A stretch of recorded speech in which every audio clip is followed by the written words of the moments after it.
Hola, hola, ¿qué tal, estimados amigos de Comunidad Cadefi? Bienvenidos, un gusto saludarles. Hoy 31 de octubre de 2025. Y bueno, prácticamente se nos fue el año. Ya estamos listos por aquí para una sesión más de capacitación con nuestros amigos de Cadefi. Un saludo para toda la gente que nos acompaña en la mañana del día de hoy, ya finalizando el mes de octubre. Seguramente muchos ahí, perdón, un poquito atorados, ya haciendo todo lo relativo al cierre de mes y muy seguramente también de igual manera preparando ya lo que es el cierre del año, ya seguramente independiente del cierre del mes de octubre, pues han de estar ahí a marchas forzadas con el tema de los precierres, con los precálculos, seguramente también habrá quien estando más adelantado pues ya esté con el tema de proyecciones para el 2026, presupuestos. Pues miren, vamos a cambiar un poquito la dinámica del día a día. Vamos a hacer hoy viernes un ratito de capacitación. Ahí donde te pesquemos en la oficina, en tu casa, a lo mejor estás haciendo home office. Nos ha pasado que luego el conta es tan aferrado que está de vacaciones, ya anda viendo este tipo de videos, ¿no? Qué bárbaro. Pero bueno, muy, muy loable también porque pues el conta es uno de los profesionales que está comprobadísimo, pues más se capacita. Vamos a iniciar entonces, agradezco la invitación de nuestros amigos de Cadefi, de igual manera la confianza de todos los que nos acompañan el día de hoy. Vamos a ver un tema muy interesante, estímulos fiscales de impuestos sobre la renta acreditables y vigentes para el 2025. Así que vamos a dar inicio, un gusto saludarles. Recuerden que vamos a estar también atentos ahí a plataforma por si es que tuvieran alguna duda, algún comentario. Vamos a ir de menos a más, sin embargo, partiendo de lo general a lo particular. Recuerden que aquí tratamos de explicarlo con bolitas, palitos. De pronto, si a lo mejor eres alguien que está haciendo sus pininos, que está iniciando, que nunca has tenido interacción con este tema de los estímulos que se acreditan para el ISR, pues bienvenido, considero que de alguna forma, de algún modo, lo que revisemos, lo que veamos el día de hoy te va a servir. A los que ya están un poquito más avanzaditos, pues paciencia, pero de igual manera a veces a lo mejor sirve para confirmar, rebotar alguna idea, luego para corregir, ¿no? Hay que decirlo, no pretendemos saberlo todo, no es que yo no me equivoque, procuramos no hacerlo, pero luego si se nos va algo, si queda ahí algo no tan puntual y que nos hagan la observación, la retroalimentación, no tengo lío. A veces procuro ser paciente, ¿no? Sí, a lo mejor de pronto no me gusta cuando, pues cosas que ni tienen que ver con la plática o otro tipo de trivialidades, que pues nada más le vamos a ir perdiendo un poquito el tiempo. Vamos a procurar, no es obligatorio, pero vamos a procurar que las dudas, las inquietudes versen sobre el tema que estemos revisando. Pero de igual manera, si por ahí le sale de bote pronto alguna duda del reciclo, de CFDI, alguna duda de cierre de salarios, con toda confianza, no hay ningún problema. Para eso estamos aquí en Cadefi, para servirles, para apoyarles. Y pues vamos a dar inicio, amigos, vámonos al material, estímulos fiscales de impuestos sobre la renta acreditables para el ejercicio 2025. Y bueno, en pantalla tenemos la lámina número 5. Les decía que vamos a partir de lo general a lo particular. Vamos a ir de menos a más. Vamos a ir subiendo la intensidad. Estamos en la lámina 5. A lo mejor solo es mi monitor, ¿no? Igual ustedes sí vean lo que tenemos aquí. Y bueno, vamos a empezar definiendo situaciones importantes, ¿no? Recordemos, la ley del impuesto sobre la renta no pretende gravar la emisión de comprobantes. El comprobante fiscal es un sustento, un soporte, una obligación formal. Sí, hay que entenderlo así tal cual. Dejando un poquito de lado esa idea, esa dinámica de, oiga, conta, este CFDI es acumulable.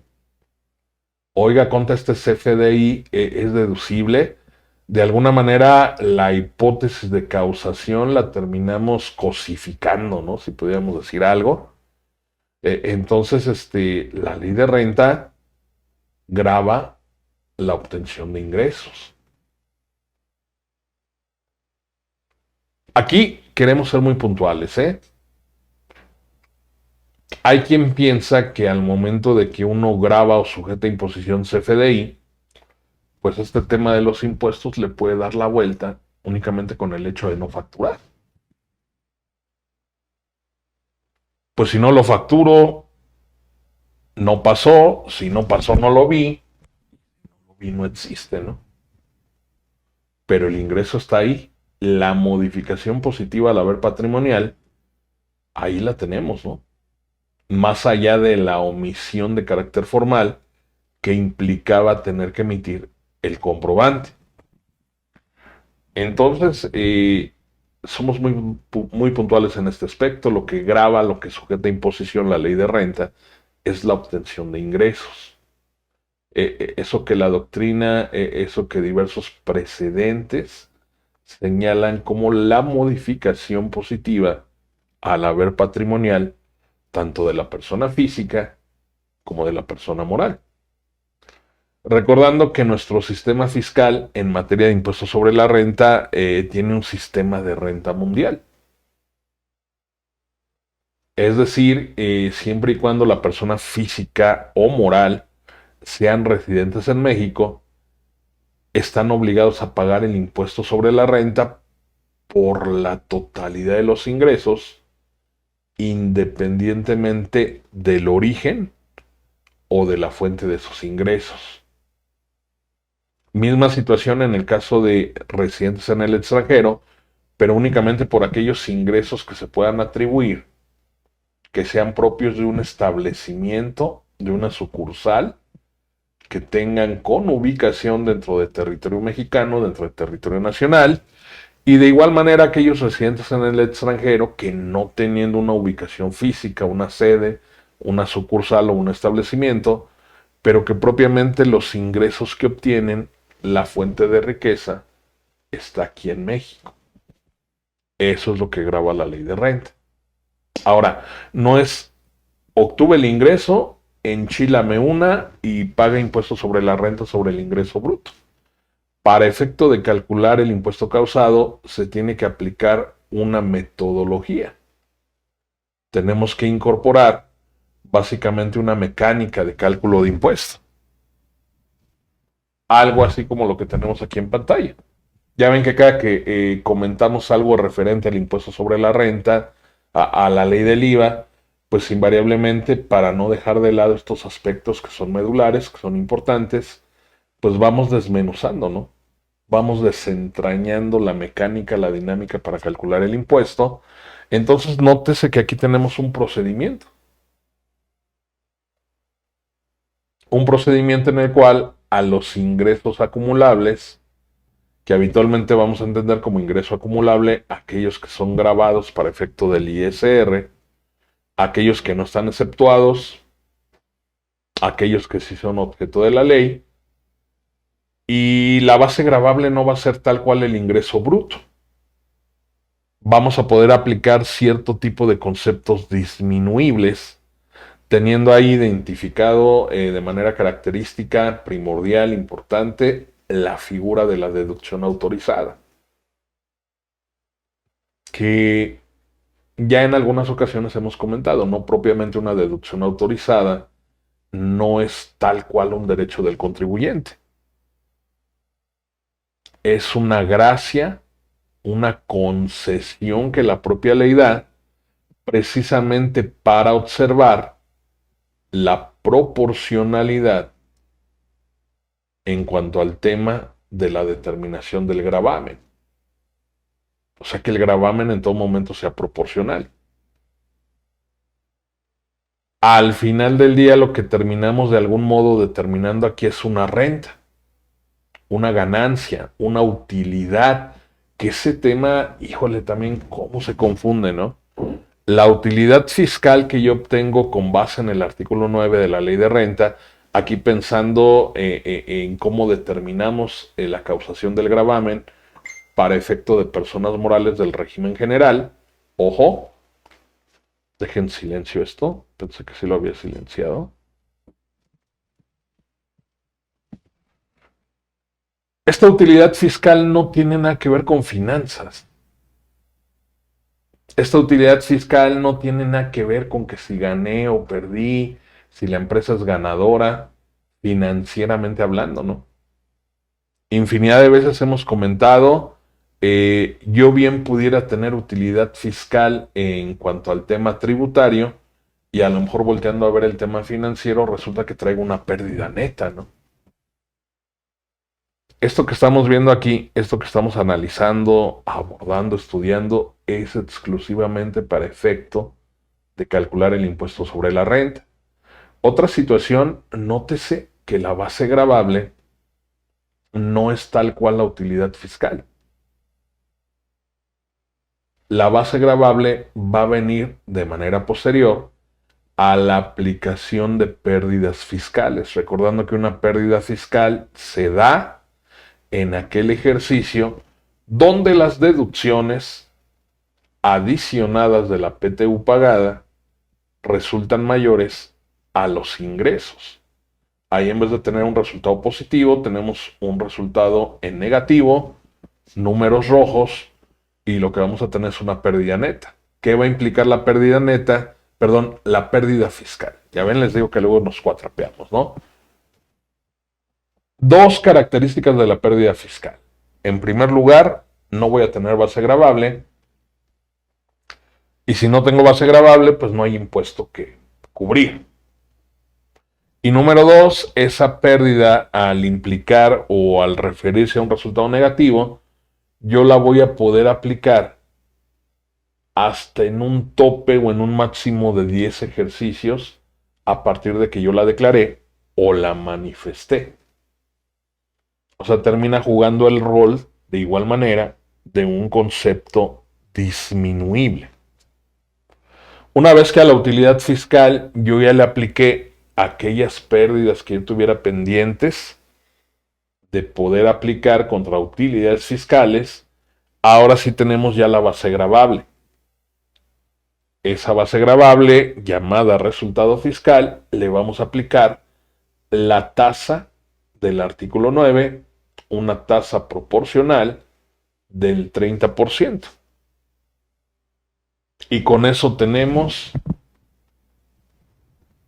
prácticamente calculado el impuesto sobre la renta, que además es una contribución que se causa por ejercicios. Con independencia de que en el mes a mes, básicamente en el día a día, estemos dando pagos a cuenta de lo que pudiera ser el impuesto anual, la realidad es que nosotros causamos el impuesto de forma anualizada, por ejercicio. Y lo manifestamos a través de una declaración que presentamos, en el caso de personas morales, pues a más tardar el último día de marzo. Para que una persona física determine el impuesto sobre la renta es una mecánica similar. Aquí vamos a estar un poquito más bien en el orden del tipo de régimen, del capítulo, sección o apartado que corresponda conforme a la ley de renta, pero típicamente en el caso de personas físicas, lo que se ocupa en vez de una tasa es una tarifa. También hay acreditamientos, ¿no? Tanto para personas morales como para personas físicas, pero hoy vamos a enfocar nuestros esfuerzos y vamos a dirigir nuestra atención a aquellos acreditamientos que contra el impuesto sobre la renta puedo realizar como persona moral. Porque aquí esto es únicamente una parte de la historia. ¿Están de acuerdo conmigo que si en la declaración anual, derivado de mi resultado fiscal, tengo este monto como causado de impuestos sobre la renta, así rápidamente, sin meternos otros temas, sin meternos en tantos líos, pues la primera idea que nos va a votar en cuanto a tema de acreditamiento, pues invariablemente va a ser los propios pagos provisionales. No, ¿sabes qué esperan? Ahí dice que estoy causando 491,000 de impuesto. Pero acuérdate que sumando todos los pagos mensuales que hice a lo largo del ejercicio, esos llamados pagos provisionales, sumando lo que pagué de enero a diciembre, fíjate que ya cubrimos 300,000. Ya anticipamos 300,000 de esos 491,100. Entonces aquí la lógica me implica que independientemente de que mi impuesto causado en un ejercicio son 491,000, no es mi diferencia a cargo. No es mi diferencia a cargo porque hay que acreditarle pagos provisionales. ¿Sí? De igual manera, en aquellas situaciones donde la persona moral interactúa con entidades, con personas morales que pertenecen al sistema financiero, cuando abrimos estas denominadas cuentas maestras, cuentas transaccionales, aunque lo que nos dan de rendimiento es mínimo, a razón de esos rendimientos, o incluso pensando que efectivamente una persona moral pudiera tener parte de los flujos, pues no propiamente en un carácter de ociosos, sino que los tenga en algún fondo de inversión, en algún fondo de renta, renta variable, fondos de deuda, en fin, CETES, ¿no? Qué sé yo. Pues de igual manera estas entidades del sistema financiero a la hora de procurarnos y pagarnos un rendimiento, pues nos van a efectuar una retención y esa retención al final del día se va a entender también como un pago a cuenta del impuesto anual. Entonces ya estaríamos hablando de dos situaciones. Por un lado, los pagos provisionales que se efectuaron en el ejercicio y por el otro, vamos a tener de igual manera el impuesto que nos retuvo entidades del sistema financiero. Entonces, pues al final del día la diferencia a cargo no serían 491,000, sería una cantidad menor. Hay escenarios donde incluso pues pudiera resultar, esto se da mucho en régimen general, ¿no? Por tema del coeficiente de utilidad. Recordemos que la persona moral del título segundo, régimen general, esos impuestos que paga mes a mes, pago provisional de ISR, no es con base en cifras reales. Cuando digo reales, me refiero a cifras propias del ejercicio. Los pagos provisionales los calcula aplicando a los ingresos nominales un coeficiente de utilidad. Aquí la parte que tenemos que tener clara, que debemos entender, es que ese coeficiente de utilidad son datos de algún ejercicio anterior. En el escenario óptimo, el ejercicio inmediato anterior. En un escenario no tan óptimo, donde a lo mejor vengamos interactuando con pérdidas fiscales, pues incluso pudiera ser un coeficiente de utilidad de hace 2, de hace 3, de hace 4 años, ¿no? Entonces al punto que voy es que esto puede entretejer un escenario donde quizá al momento de llegar a la declaración anual tengo yo 491,100 causados y resulta que los pagos provisionales fueron 500,000. Entonces aquí, en vez de tener una cantidad, una diferencia a cargo, vamos a tener una cantidad a favor por procedimiento de determinación del gravamen. Aquí no es una pérdida. Si la suma de pagos provisionales adicionado de las retenciones resulta mayor al impuesto causado, aquí no hablamos de pérdida, aquí hablamos de un saldo a favor. Saldo a favor que yo puedo solicitar en devolución o que de pronto, al igual buscando ser un tanto cuanto más prácticos, yo podría compensar contra el impuesto sobre la renta propio de manera subsecuente y en adelante a partir de que yo haya declarado y haya manifestado ese saldo a favor. Entonces, pues esa es la parte del acreditamiento, ¿no? Tenemos el acreditamiento de pagos provisionales, tenemos el acreditamiento de impuestos sobre la renta que nos fue retenido, pero también, y esto se replica año con año, parece que 2026 no va a ser la excepción, ya pues prácticamente se aprobó de manera íntegra el paquete económico, pero bueno, volteando a ver lo que tenemos en 2025 y vienen fechas importantes donde a lo mejor podríamos echar mano o podríamos apoyarnos de este tipo de estímulos, vamos a ver que en la ley de ingresos de la federación hay diversos estímulos que los contribuyentes pueden aplicar. de tal manera que a la hora que opten por aplicar un estímulo y que cumplan además los requisitos, ¿no? Porque en algunos casos habrá que presentar aviso, habrá que notificarle a la autoridad. Al momento que yo aplico estímulos fiscales, vamos a ver que algunos de estos estímulos tienen la característica de ser acreditables contra el impuesto propio. ¿Sí? ¿A qué nos referimos? Pues que a razón de un estímulo, como los que vamos a revisar en unos momentos, habitualmente vamos a tener la posibilidad de parte de esos estímulos poderlos acreditar contra el ISR del ejercicio.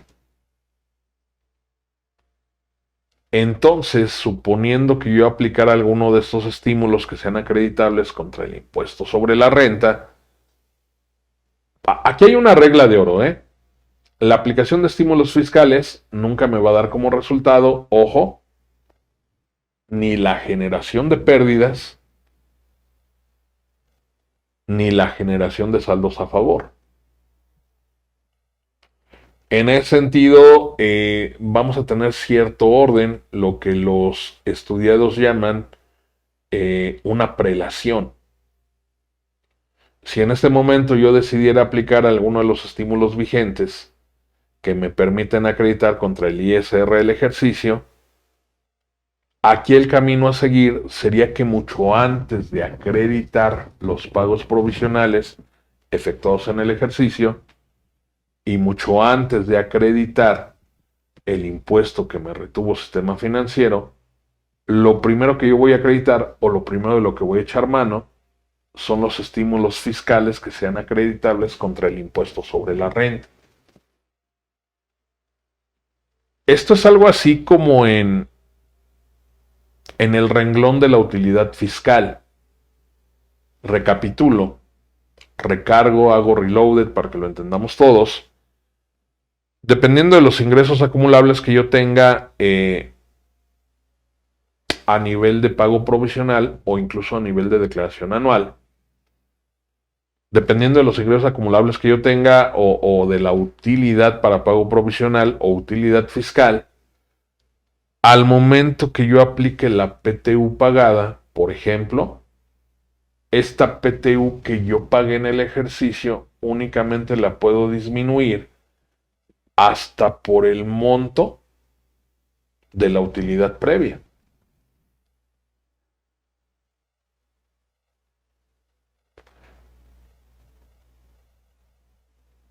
¿Listo?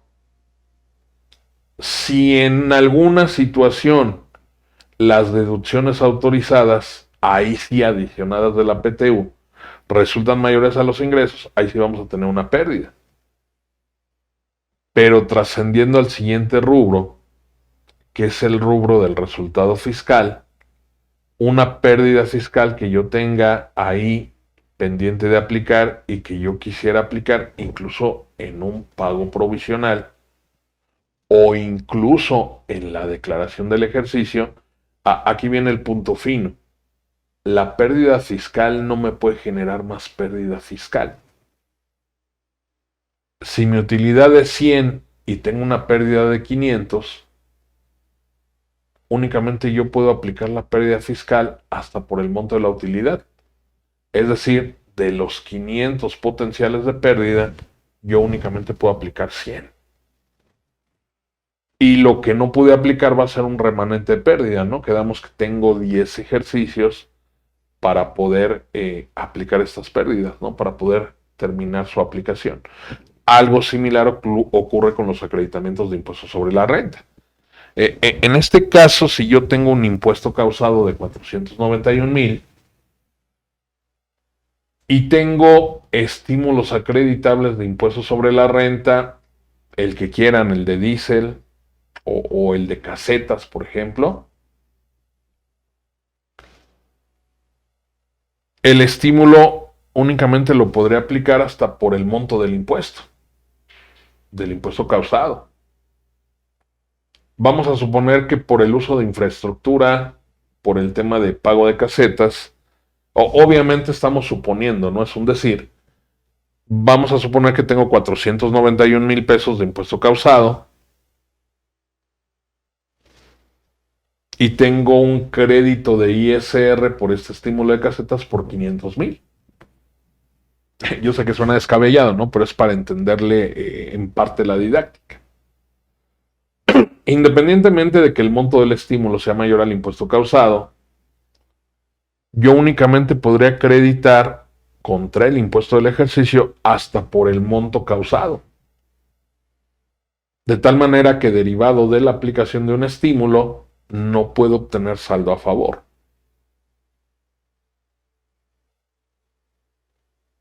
Al menos en cuanto a tema de estímulos que sean acreditables contra el impuesto sobre la renta. ¿Sí? Entonces, pues yo únicamente aplicaría hasta por los 491,100 y le paramos. ¿A qué me refería con un orden o una prelación? Ya que quedó ahí erosionada esta cantidad o este monto de impuestos sobre la renta, ahora sí acreditamos pagos provisionales y acreditamos impuestos sobre la renta que me retuvo el sistema financiero. Y ahí lo que va a ocurrir es que se me va a generar un saldo a favor, pero nótese que el saldo a favor se genera a partir de impuesto efectivamente pagado. O sea, cubierto con efectivo. ¿Listo? Hay otra parte de la dinámica y la vamos a revisar como parte de la sesión. Independientemente de los estímulos, otra situación que forma parte de esta dinámica y puede tener lugar tanto en pago provisional, aunque ahí hay algunos asegúnes, como de igual manera en el tema del anual, es el ISR que pagó la empresa por distribuir utilidades o dividendos. Ese a veces se nos olvida, ese acreditamiento hay quien no lo aprovecha porque lo desconoce, porque pues alguien lo tenía que decir y pues se dice, ¿no? Al final del día son infinidad de empresas las que no les pagan utilidades o tipo dividendos a sus socios, asociados, accionistas, miembros o integrantes de la estructura orgánica, de la estructura accionaria. Y todo esto a razón de un mito, ¿no? En el sentido, en el aspecto de que es carísimo. Yo no estoy diciendo que no sea caro. Sin embargo, a lo mejor parte de lo que se prevé o se supone que es caro, pues igual ya está cubierto, ¿no? Son enigmas que quedan ahí un poquito para comentar, para irlos descubriendo de a poco. Pero sobre esto vamos a trabajar, sobre esto vamos a revisar, de eso va a tratar el día de hoy, de los estímulos que son acreditables contra el impuesto sobre la renta. ¿Sí? Aquí hay que tener también bien claro estas diferencias que puede haber entre lo que es un beneficio fiscal, una facilidad y un estímulo. De entrada, nótese que aquí ya estamos de algún modo siendo concordantes con lo que dice el artículo 5A del Código Fiscal de la Federación. Y no me refiero tanto al tema de la razón de negocios, no es nuestro tema centro el día de hoy, sino a esta particularidad, esta característica que tiene el artículo 5A de definir lo que debe entenderse por beneficio fiscal. Cualquier tipo de concesión, cualquier tipo de disminución, cualquier tipo de acreditamiento, cualquier tipo de no sujeción, cualquier tipo de cambio de régimen, recaracterización, todo lo que sea en favor, todo lo que sea en beneficio del contribuyente, incluso en el tema de deducciones, más allá de que sean una gracia o una concesión de la propia ley.